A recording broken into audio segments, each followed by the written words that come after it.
വേണ്ടി അധ്വാനിക്കുമ്പോ കണ്ണുകൊണ്ട് നോക്കാനാണ്, വണ്ടി ഓടിക്കുമ്പോ റോഡ് നോക്കാനാണ്. അള്ള കണ്ണ് തന്നത് നാടകം കാണാനല്ല, ഡാൻസ് കാണാനല്ല, സിനിമ കാണാനല്ല, ഹറാമ് നോക്കാനല്ല. അള്ള നമുക്ക് വയറ് തന്നതും തൊള്ള തന്നതും കള്ളു കുടിക്കാനല്ല, കൈ തന്നത് ചീട്ട് കളിക്കാനല്ല. മോഹത്തോടെ നമുക്ക് ഭക്ഷണം തന്നത് അവനെ അനുസരിക്കാതെ ജീവിക്കാനല്ല. ജീവിതത്തിന്റെ സർവ്വരംഗങ്ങളും അള്ളാനെ ഭയപ്പെട്ട് ജീവിച്ചോളണം.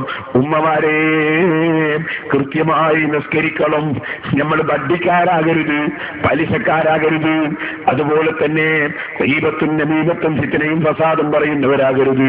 ആലിമീങ്ങളെ ഗ്രൂപ്പ് തിരിച്ച് ചീത്ത പറയുന്നവരാകരുത്. തങ്ങന്മാരെ നിസ്സാരപ്പെടുത്തുന്നവരാകരുത്. പ്രായമുള്ളവരെ നിന്ദിക്കുന്നവരാകരുത്. കുടുംബബന്ധം മുറിക്കുന്നവരാകരുത്. അയൽവാസികൾ തമ്മിൽ പിണങ്ങുന്നവരാകരുത്. മറ്റു മതക്കാരോട് തല്ലുകൂടുന്നവരാകരുത്. എല്ലാ മതക്കാരോടും സൗഹാർദ്ദത്തിന് ജീവിക്കണം. നമ്മളൊരിക്കലും തന്നെ പരസ്പര ശല്യങ്ങളും അക്രമങ്ങളും അഴിച്ചുവിടരുത്. സമാധാന പ്രേമികളായി ജീവിക്കണം. മനസ്സ് വളരെ നന്നാക്കണം. ഞാനൊരു വലിയവനാണെന്ന തോന്നൽ നമ്മളെ മനസ്സിലൊരിക്കലും ഉണ്ടാകരുത്.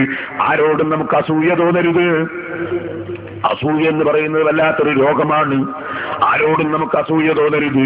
നല്ലവരായി ജീവിച്ച് നല്ലവരായി മരിക്കണം. അല്ലാഹുവിന്റെ മുമ്പിലേക്ക് ഒരു യാത്രയുണ്ട് നമുക്ക്. ആ യാത്ര ഈ ദുനിയാവിൽ വെച്ച് ദുബായിൽ പോകുന്നത് പോലെയല്ല, ഖത്തറിൽ പോകുന്നത് പോലെയല്ല. ദുനിയാവിൽ വെച്ചുള്ള യാത്ര പോകുമ്പോ തന്നെ ഓ ഉമ്മമാരെ, മക്കൾ യാത്ര ചെയ്യുമ്പോ നിങ്ങൾക്ക് അറിഞ്ഞില്ലേ? ഓ ചെറുപ്പക്കാരെ, വിസ കിട്ടാൻ വേണ്ടി നേർച്ചയാക്കി, വിസ കിട്ടിയിട്ട് പിന്നെ ടിക്കറ്റ് ഇട്ടാൻ നേർച്ചയാക്കി, ടിക്കറ്റിന്റെ പൈസ തികയാൻ വേണ്ടി ധാരിപ്പിച്ച്, എന്നിട്ട് നിങ്ങൾ അവസാനം യാത്രക്ക് ഇറങ്ങുമ്പോ നിങ്ങളെ മക്കളെ എടുത്തൊന്ന് ചുംബിച്ച് ഉമ്മാനെ ഏൽപ്പിക്കുമ്പോ, ഭാര്യനോട് വാക്ക് പറഞ്ഞ് ഇറങ്ങുമ്പോ, ബാപ്പന്റെ മുഖത്ത് നോക്കുമ്പോ, നിങ്ങൾ ദുബായിലേക്കും ഖത്തറിലേക്കും ഇറങ്ങുമ്പോ നിങ്ങൾ പൊട്ടിക്കരഞ്ഞില്ലേ? ഞാൻ നിങ്ങളോട് ചോദിക്കട്ടെ, ഏത് യാത്രയാണത്?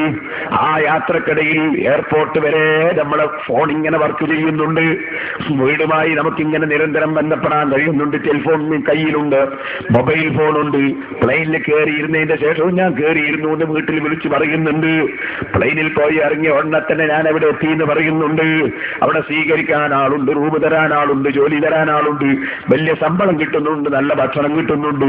പക്ഷേ ഈ യാത്രക്ക് വേണ്ടി വീട്ടിൽ നിന്ന് ഇറങ്ങുമ്പോൾ നീ തേങ്ങി തേങ്ങി കരഞ്ഞില്ലേ ചെറുപ്പക്കാരാ? എന്നാൽ അതല്ല യാത്ര. ശരിയായ യാത്ര മരണത്തിന്റെ യാത്രയാണ്. ആ മരണത്തിന്റെ യാത്രയ്ക്ക് വേണ്ടി മനുഷ്യനും ഒരുങ്ങുമ്പോ മൊബൈൽ ഫോണും കയ്യിൽ പിടിച്ചുകൊണ്ടല്ല മയ്യത്ത് കെട്ടിൽ യാത്ര ചെയ്യുന്നത് കേട്ടോ. ശരിയായ യാത്രയെങ്കിൽ കഴിഞ്ഞാൽ മരണമെന്ന് നടക്കുമ്പോൾ അസ്രായീൽ അലൈഹിസ്സലാം വരുമ്പോ തടുക്കാൻ നിനക്ക് കഴിയില്ല.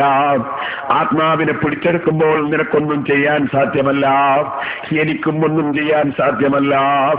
നിന്റെ ശരീരത്തിൽ നിന്ന് ആത്മാവെന്ന് പിരിഞ്ഞാൽ നീ അവിടെ കിടക്കുന്നു. ഈച്ച വന്ന് ശരീരത്തിൽ വീഴുമ്പോൾ ആട്ടിയോടിക്കാൻ നിന്നെ കൊണ്ട് സാധിക്കുന്നില്ല. നിന്നെ ജനങ്ങൾ എടുത്തുകൊണ്ട് പോയി കുളിപ്പിക്കുന്നു.